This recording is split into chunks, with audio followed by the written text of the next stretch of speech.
What is up guys, welcome back once again. So दोस्तों, आज की कहानी जो एक्सप्लेन करने जा रहे हैं उसका नाम है द वे बैक। सो दोस्तों, जिस काम में हद और जुनून पार ना हो वो काम किसी काम का नहीं है। ये कहानी भी कुछ इसी कहावत पर आधारित है। जिन लोगों को दुनिया किसी काम के लायक नहीं समझती, कभी कभी वो कुछ ऐसा कर जाते हैं कि दुनिया को उनके आगे झुकना पड़ता है। मैं चल रहा है 1939 और जगह है पोलैंड। हिटलर ने पोलैंड पर कब्जा कर लिया और वहाँ के सैनिकों को बंदी बना लिया है। और उन्हीं में से एक सैनिक को हमें दिखाया जाता है जिसके सामने एक लेडी को खड़ा किया जाता है और उससे पूछा जाता है कि क्या वो इसे जानती है। वो कहती है कि हाँ।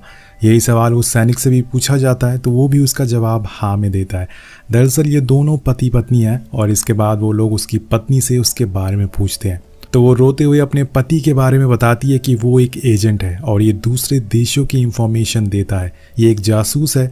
और ये सुनते ही वो सैनिक गुस्से में आ जाता है, पर उसे पता था कि उसकी पत्नी भी मजबूर है। और इसके बाद उस सोल्जर को जासूसी के जुर्म में 20 साल की सज़ा सुनाई जाती है, जो कि उसने कभी किया ही नहीं है, और साइबेरिया की एक जेल में भेज दिया जाता है। अब सीन शिफ्ट होकर पहुंचता है उसी जेल में जहां में हज़ारों की तादाद में सैनिक दिखाए जाते हैं जो बिना किसी हथकड़ियों के घूम रहे थे, क्योंकि यहाँ से वो लोग भाग नहीं सकते और अगर भागने की कोशिश भी करेंगे तो खुद ही मारे जाएंगे। इसकी वजह है दूर तक फैला हुआ जंगल। अगर किसी तरह से इन्होंने जंगल पार कर लिया तो खून जमा देने वाली ठंड इन्हें जान से मार देगी। ये सारी बातें वहाँ खड़ा ऑफिसर इन सभी सैनिकों को बता रहा था। इसके बाद हम कुछ नए कैदियों को देखते हैं जिसमें यानुश भी होता है। ये वही है जिसे कि जासूसी के जुर्म में यहाँ भेजा गया था।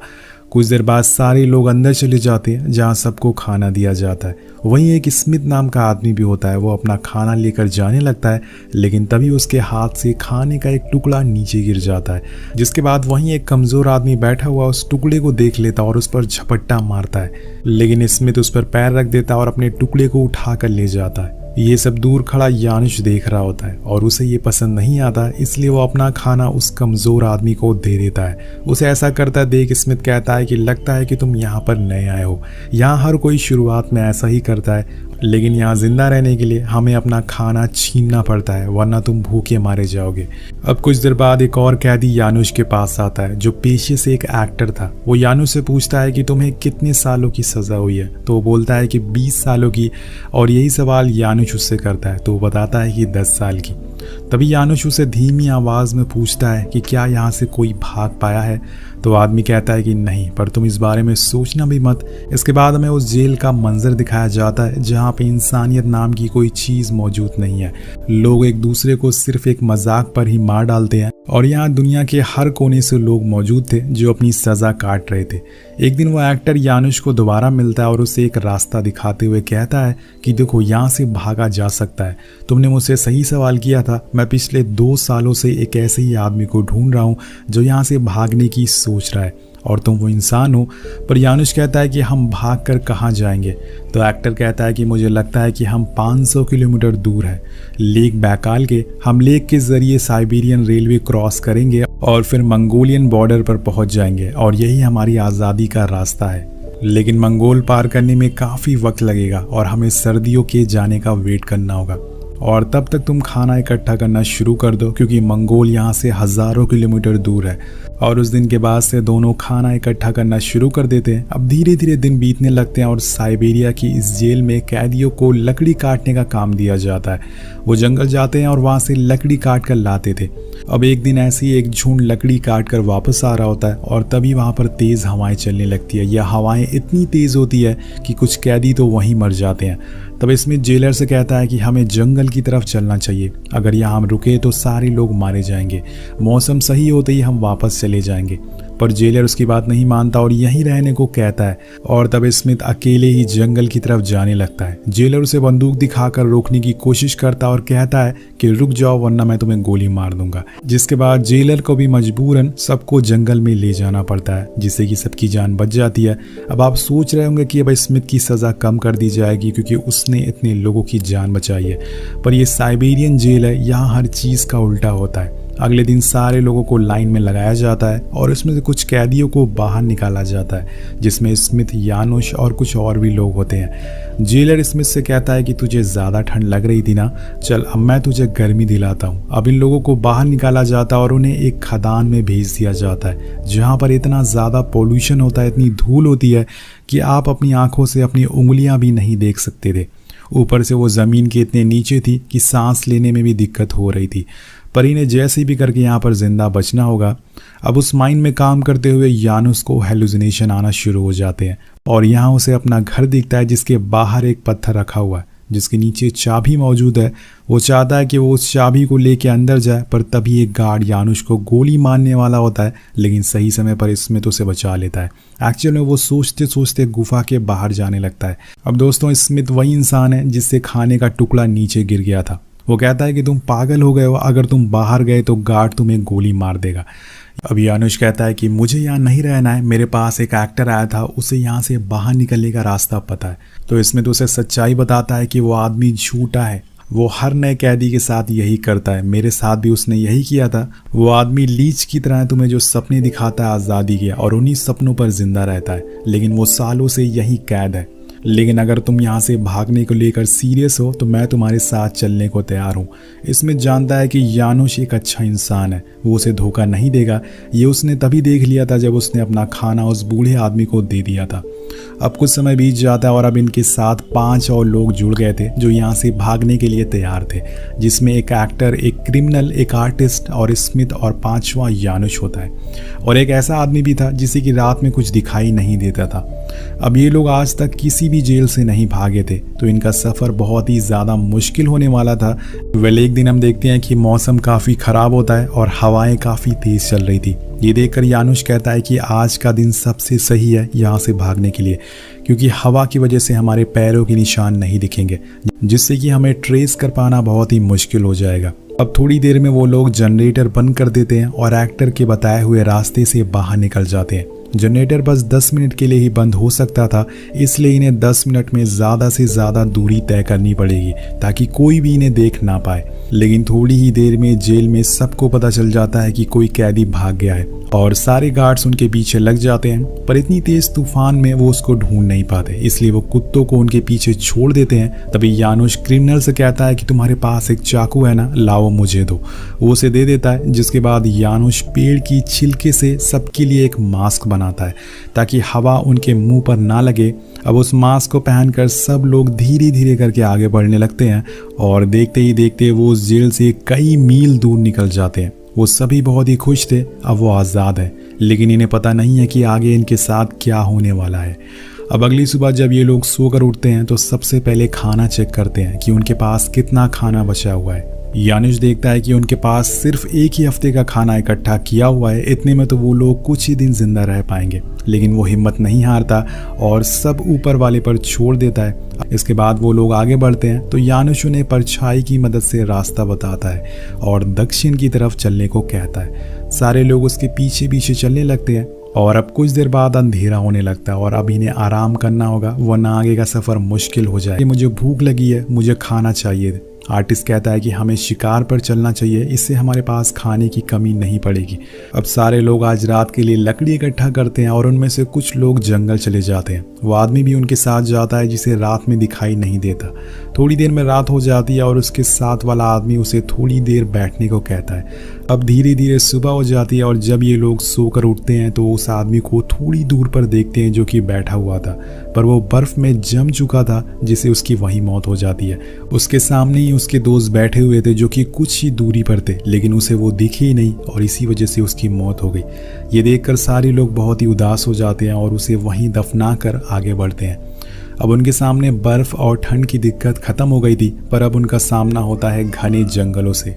अब ये लोग वहाँ रुककर आराम करते हैं, तभी वहाँ उन्हें कुछ आवाज़ें सुनाई देती है। जब वो आवाज़ों का पीछा करते हैं तो कुछ भेड़िए अपना शिकार खा रहे थे। सारे उन भेड़ियों को भगा देते हैं और उनका झूठा शिकार जानवरों की तरह खाने लगते हैं, क्योंकि कई दिनों से इन्हें कुछ भी खाने को नहीं मिला था। अब ये झूठा खाना खाने के बाद सब लोग कहते हैं कि अब उनके पैरों में जान नहीं है, वो आगे बढ़ सकते हैं। वो आगे नहीं बढ़ सकते।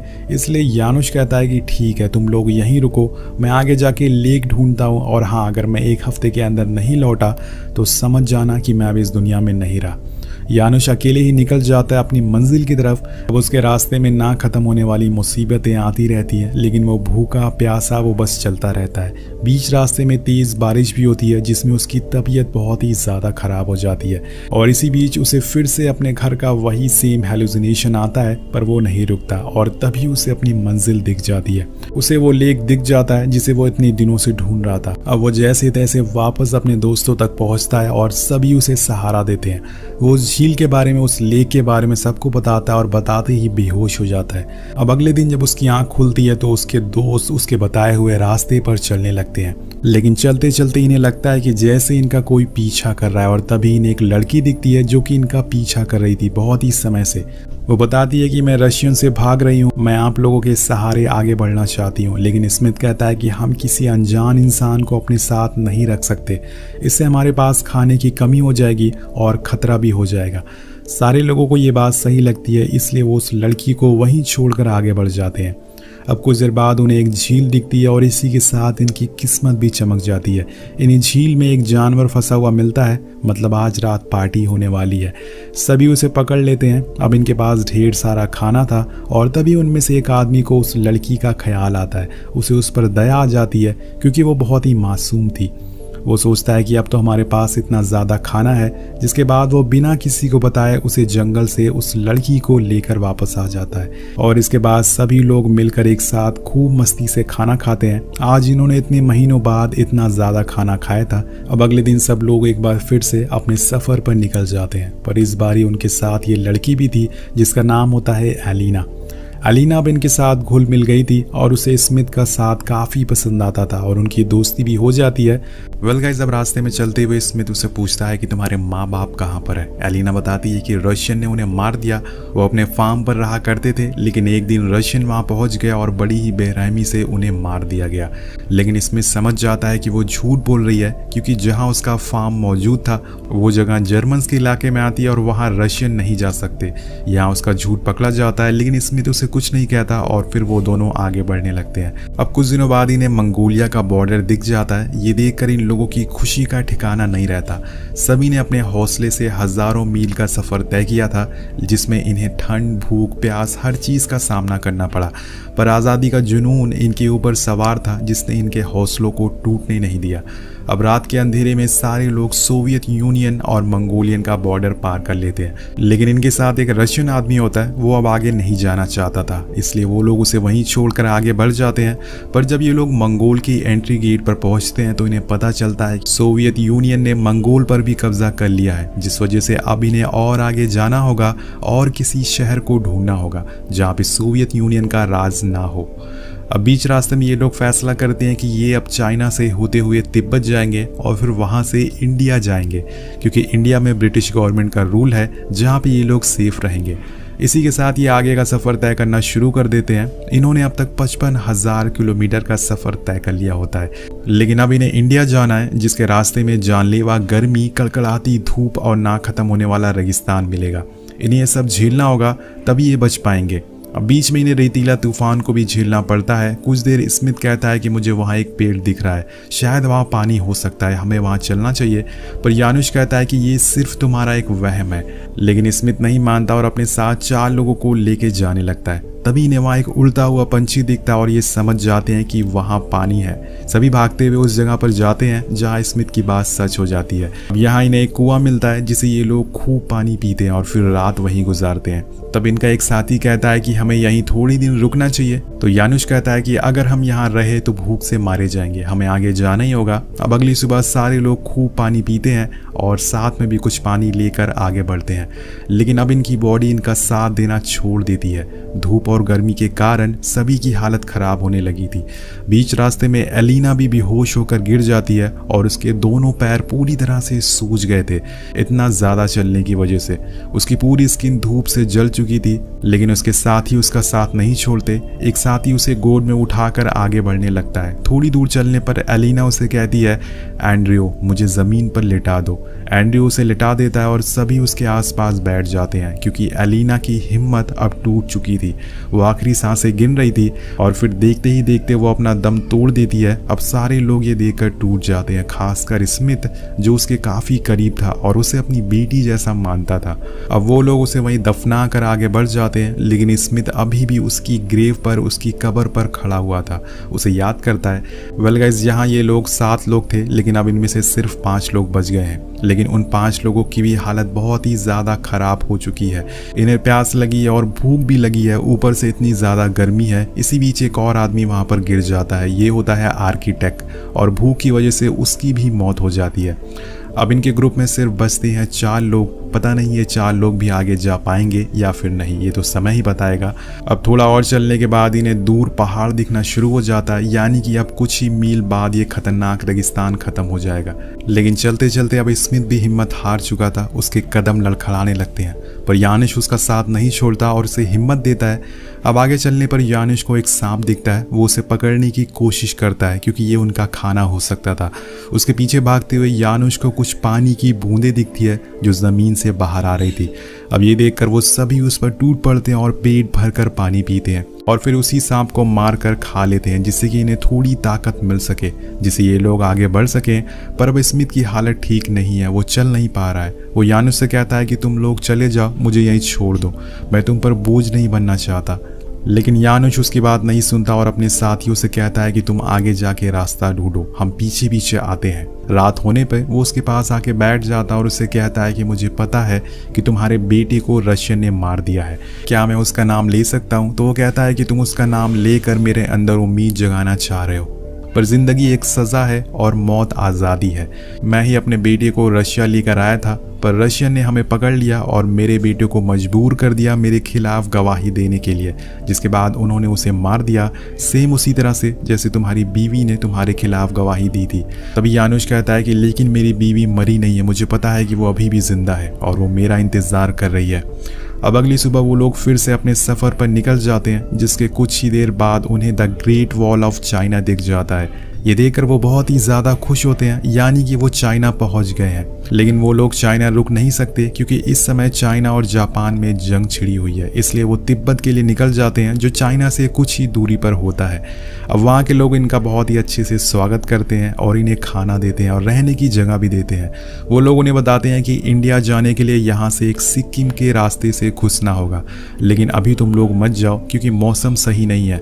लेकिन यानुश कहता है कि हम लोग यहाँ नहीं रुक सकते। इसी बीच स्मिथ कहता है कि मैं चाइना जाऊँगा क्योंकि वहाँ एक अमेरिका का शो हो रहा है जिसकी मदद से मैं अमेरिका जा सकता हूँ, क्योंकि वो एक अमेरिकन होता है और वो अपने देश वापस जाना चाहता था। अब अगली सुबह यानुश के साथ 2 लोग इंडिया के लिए निकल जाते हैं, वहीं स्मिथ चाइना की तरफ चला जाता है। अब 5000 मील का सफ़र पूरा करके आखिरकार ये लोग इंडिया पहुंच जाते हैं। इंडिया के लोग इनका इज्जत के साथ वेलकम करते हैं। इन्हें कहाँ पता था कि इन लोगों ने हर मौसम को झेला है, अपनों को खोया है, भूख प्यास से लड़ा है, तब जाकर ये 6500 किलोमीटर पैदल चलकर यहाँ पहुँच पाए हैं।